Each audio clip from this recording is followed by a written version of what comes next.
The 40 Days of Darkness conspiracy theory. What if the entire world went dark? Not metaphorically, but literally, for 40 days straight. No lights, no internet, no phones, no banks, no broadcasts. Just silence, fear, and the hum of a disconnected planet. The 40 Days of Darkness conspiracy theory taps into this chilling vision, blending ancient religious symbolism with modern digital paranoia. It's a story that has captivated millions online, offering both a warning of global collapse and a promise of spiritual awakening. But where did it come from? Why do people believe it, and what truth, if any, lies beneath the surface of this shadowy tale? A modern myth rooted in ancient symbolism, the 40 Days of Darkness conspiracy theory is a contemporary myth that blends religious symbolism, societal fear, and digital paranoia. At its core, it imagines a complete global power blackout lasting for 40 days, during which the world plunges into chaos before undergoing a dramatic transformation, either spiritual awakening or authoritarian control. This theory has no factual foundation, yet it resonates widely due to its emotional intensity, its alignment with ancient narratives, and the amplifying power of social media. The religious and symbolic origins of the 40 days motif. The power of this theory begins with the number 40 itself. Across Abrahamic religions, the number 40 is symbolically tied to trials, purification, and divine action. The Bible speaks of Noah's flood lasting 40 days and nights, Jesus fasting for 40 days in the desert, and Moses spending 40 days on Mount Sinai receiving the commandments. In Islamic tradition, the number 40 is also associated with spiritual testing, such as Prophet Musa's fasting. These references lend the number mystical credibility, which conspiracy theorists have co-opted into a modern narrative of impending crisis and renewal. From 3 Days of Darkness to a digital prophecy, the leap from religious prophecy to internet conspiracy isn't new. In the 1800s, Catholic mystics warned of a future, 3 Days of Darkness, where the world would go completely dark as a punishment for sin. Though not officially endorsed by the Church, this vision circulated widely and inspired fear-based devotion. In modern times, particularly since 2017, QAnon circles began pushing the idea of a 10 Days of Darkness, initially referring to an alleged internet or media blackout during mass arrests of elites. This vague concept was quickly reinterpreted and expanded by online communities, many of whom fused it with older prophecies and fears of collapse, eventually giving birth to the 40 Days of Darkness. The claimed scenario: collapse, cleansing, and control. According to believers in the theory, the 40-day blackout will involve a total failure of all global systems. Power grids will go down, satellites will be offline, and internet communication will cease. Cities will fall into silence. Governments will impose martial law. Banking systems will freeze. Supermarkets will be emptied. Panic, looting, and civil unrest will rise. And during this collapse, the military, or secret global forces, will carry out mass arrests of politicians, business leaders, and media figures accused of corruption, human trafficking, or satanic rituals. At the end of these 40 days, a new world will emerge. For some, it's a spiritual utopia, free of evil and united in peace. For others, it's a digital dystopia of mass surveillance and authoritarian control. The role of social media in amplifying the theory. This theory is not simply passed down in whispers. It's aggressively spread through digital ecosystems.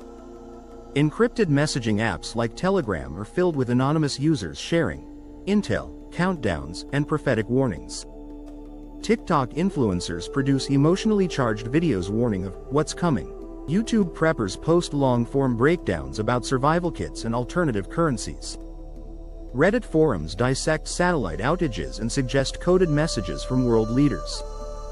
These platforms allow theories to evolve in real time, building urgency and dread with each viral post. Even those who don't believe often amplify the theory by sharing it, ironically or curiously, giving it more visibility. Why people believe? Fear, control, and meaning. At the psychological level, the appeal of the 40 Days theory is deeply human. During times of crisis, such as the COVID-19 pandemic, economic collapse, or geopolitical tension, people seek clarity and control. The idea of a cataclysmic event followed by rebirth offers both. It explains the confusion and suffering in the present and promises that justice, spiritual clarity, or peace will follow. It also allows people to feel chosen, part of a group that knows the truth. For many, this is comforting. It replaces chaos with purpose. And unlike traditional religions, this belief does not require sacred texts, just a Telegram channel or a TikTok feed. The business behind the fear lies a thriving economy. Influencers and alternative media personalities monetize this theory by selling products and memberships. There are survival kits, offline digital wallets, prepper books, tactical gear, gold coins, even blessed candles to ward off darkness. Some influencers accept donations to continue revealing the truth. What starts as belief quickly becomes a business model, where fear is the product and urgency is the sales tactic. In this way, the 40 Days of Darkness is not just a prophecy, it's a brand. Real risks versus imagined catastrophe. Though the theory itself is unfounded, it builds credibility by referencing real infrastructure vulnerabilities. Solar flares, like the Carrington event in 1859, have the power to disrupt satellites and parts of the power grid. Cyber attacks on national infrastructure have already occurred, most notably in Ukraine.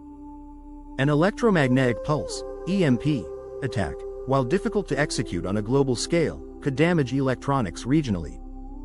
But these risks are regional, temporary, and manageable, not global, absolute, or uncontrollable. Experts in emergency preparedness, electrical engineering, and crisis response all agree. A 40-day total global blackout is virtually impossible. The human cost, isolation, anxiety, and radicalization. While the blackout itself may never occur, the theory has real consequences. Believers often alienate themselves from friends, family, and mainstream society. Some spend thousands of dollars preparing for an apocalypse that never comes. Others fall into anxiety, depression, or even delusion. There are documented cases of people cutting off relationships or leaving jobs because they were convinced the world was about to end. And worse, some fall into radical ideologies that take advantage of the paranoia to recruit members into violent or extremist causes. Understanding, not panic. The 40 Days of Darkness is not a prophecy. It is a mirror. It reflects humanity's deepest fears, our craving for control, and our longing for transformation in uncertain times. It blends spiritual archetypes with digital age storytelling, amplifies mistrust through social media, and thrives on emotion, not evidence. To understand the theory is not to validate it, but to recognize the forces that make such ideas compelling. Rather than panic, the best response is awareness. Prepare for real risks sensibly, stay grounded in facts, and when the world feels darkest, look not for secrets, but for solidarity. 40-Day Global Power Cut. A personal guide using project management thinking. You are the project manager of your own survival. There's no one coming to save you in the first 72 hours, only your decisions, plans, and mindset will determine whether you thrive or collapse. What if you applied the same tools CEOs and engineers use, but to your food, your neighbors, your energy, your sanity? This will be your project. While governments and NGOs will respond to a global blackout at scale, individuals and families will need to act immediately and independently. In a world suddenly stripped of power, comfort, and connection, there's no project team, no government savior arriving in time. Only your decisions, plans, and mindset will determine how you survive. What if you approach this as a project, treating your food, water, warmth, and communication as milestones, risks, and deliverables?